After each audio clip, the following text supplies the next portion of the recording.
In a world of hyper self-expression and self-actualization and do what thou will, there sometimes are content creators that just jump out the window and say some things that aren't just untrue. I think they're flat out harmful. Okay. And today I have a special guest, Brenda Palmer, who's going to be talking to me and giving her insight, because I'm not really supposed to react to content like this on my own. Oh, Lord. But I feel protected. Oh, not protected. I feel like you're my escape valve here, because my feedback on this is going to be super harsh, probably. And so this was sent by one of our moderators. Shout out to Kelly P. She's amazing. She always sends me stuff, and I'm like, yo, I'm not going to react to this stuff on my own. I know my own limitations, but I got Brenda here. She finna go in. So let's check this out. This is a podcast. Okay, this is a podcast called Good Moms, Bad Choices. Oh. I got to give y'all a fair warning. You've been warned. You've been warned.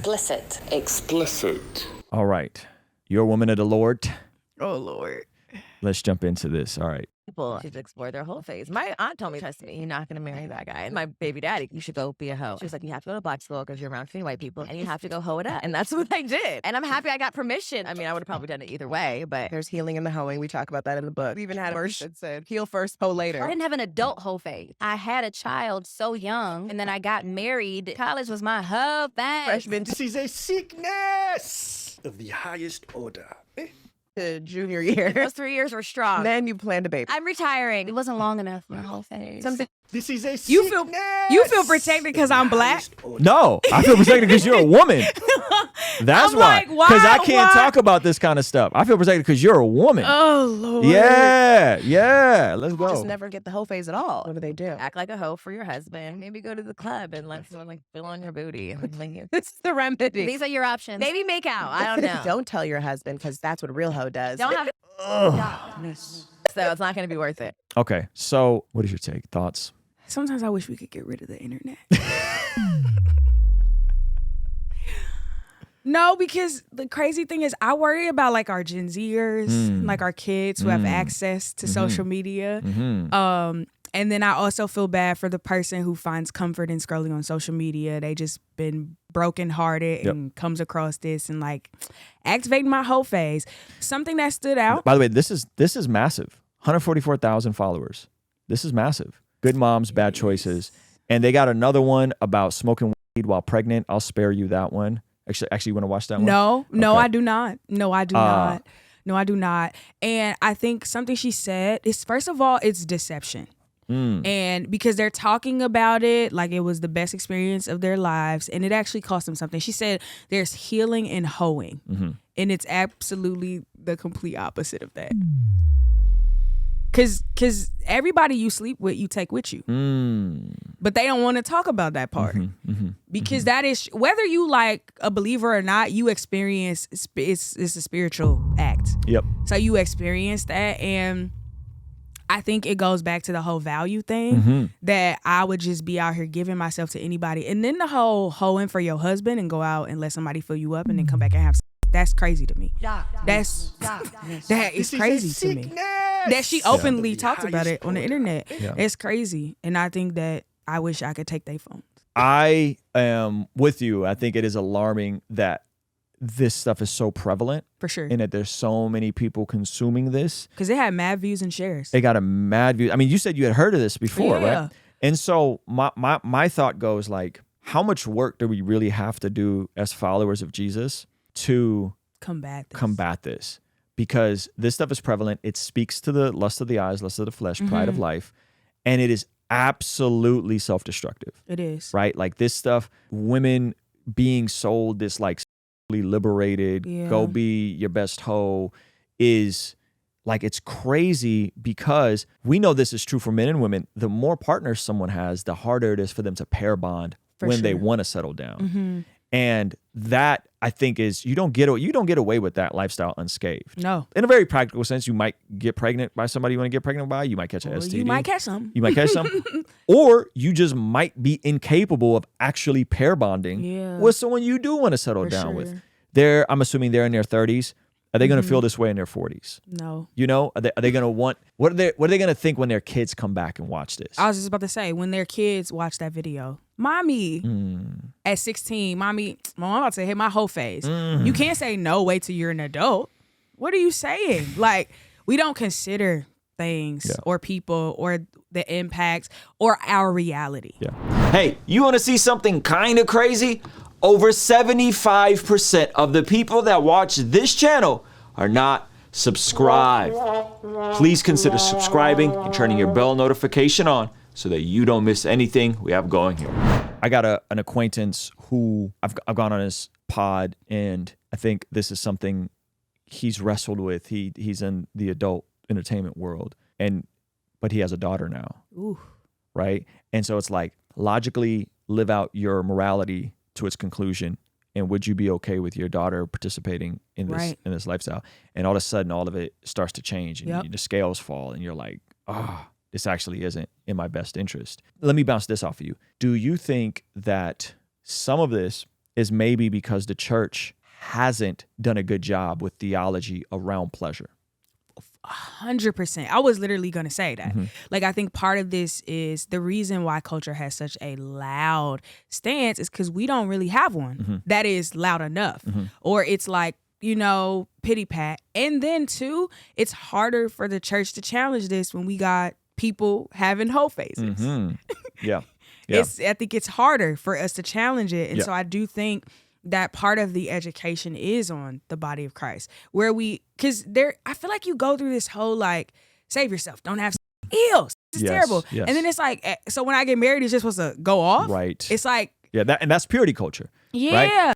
It's dirty, it's gross. Yeah. So save it for your husband. For sure. It's like, what? So then it's going to be great. Yes. And so, I do think we have to have a better job, and not just on pleasure, but also on these conversations and the detriment and danger of having a whole face. Like, we need to have maybe not a sermon, but you go in and talk to young adults. You be like, I know some of y'all out here having your whole phases, but let me tell you what that really means.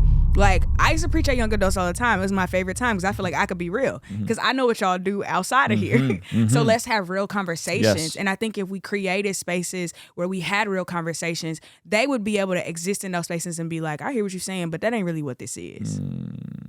I think you're so right. I think for me, I think that there's such a beautiful way that God naturally ordered things.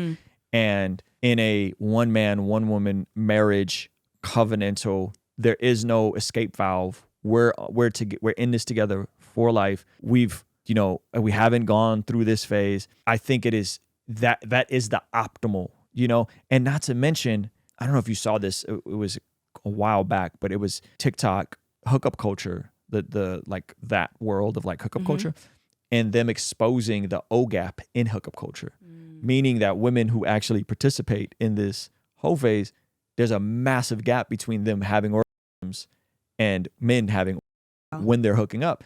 So it actually doesn't even serve you well. One, No. and then the empirical data shows that the people the most sexually satisfied is people who were virgins or had a small amount of partners who got married and stayed. For sure. Like, those are the people the most satisfied. And because you said that on that panel, Yeah. and I was like, you know what? Yeah. Because I think if we heard stuff like that, it's like, see, Yeah. because people will make you think like you are really missing out. Yes. And you like, no, actually, Yes. you are the one. What?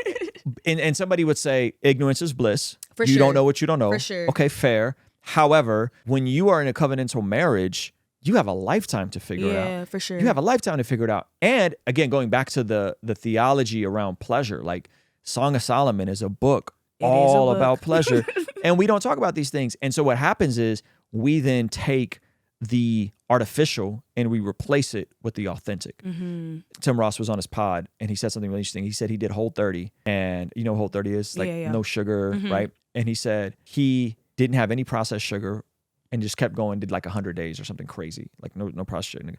And then he had applesauce just with regular apples. And he said his taste buds went off so crazy that his palate changed from having the authentic versus all the fake sugar that he had, and how great the authentic was once he went without the fabricated, right? So it's like people don't know what the real pleasure is that God has designed us for, because they have good. this sugar fast food version that is processed and it's made in a lab somewhere. But if you abstain from that and then you actually go have just an apple or a banana, you're like, whoa, this is sweet. Wow, this is really sweet. Right? Yeah. And so I think it's the same exact way as like we're so conditioned on like these quick dopamine hits. Like, let me get this processed, low level food. Because it's easy. Because it's convenient. And then you forget what the real thing tastes like, and your palate has to adjust. You know, and so I think it's the same exact way with everything. And unfortunately, like we don't talk about this in church. Yeah. We don't talk about this in church. And then it's like, well, I could either go the purity culture route, which is not helpful, or I can go this route, and it creates a false binary. And I don't think that's helpful to anybody. Yeah, no, for sure. What advice do you have to women that have maybe watched something like this, and maybe they're Christian, but they're struggling? They've been single for a while, and they're trying to figure out. And statistically speaking, women tend to have more options if they wanted to be. They could be, versus like a guy that's like, you know, tucked away playing video games all day. And they're looking at this and they're like, you know what? I'm with you. I've been saving myself. Ain't no good guys out here. I'm just thinking about saying screw it. Yeah. What advice would you have for those women? Man, I would just say like you're worth more than that. And you are worth more than sacrificing the jewel that you are for a moment of what could possibly not even satisfy you.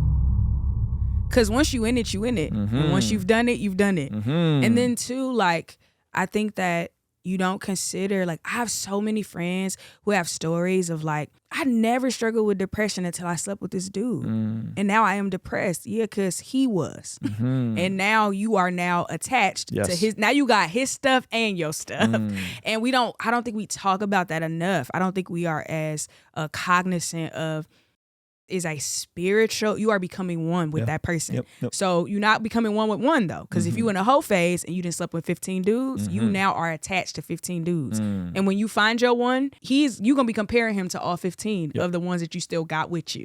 And so I think, like you are so worth waiting for. And you're worth somebody earning what you got. Yeah, that's good. Hey, this is a segment from our daily after party stream. Consider partnering with us online for as little as $5 a month to get access to these daily after party streams completely unedited. You'll also get access to our podcast as they are streamed live into the community before anyone else gets to see them, get to interact with our guests, get access to our private Discord server, and a discount code for our store for as little as $5 a month. Ultimately, that will help towards helping us continue contextualizing the gospel using media and podcast here on YouTube. All right, I'll see you over there. Peace.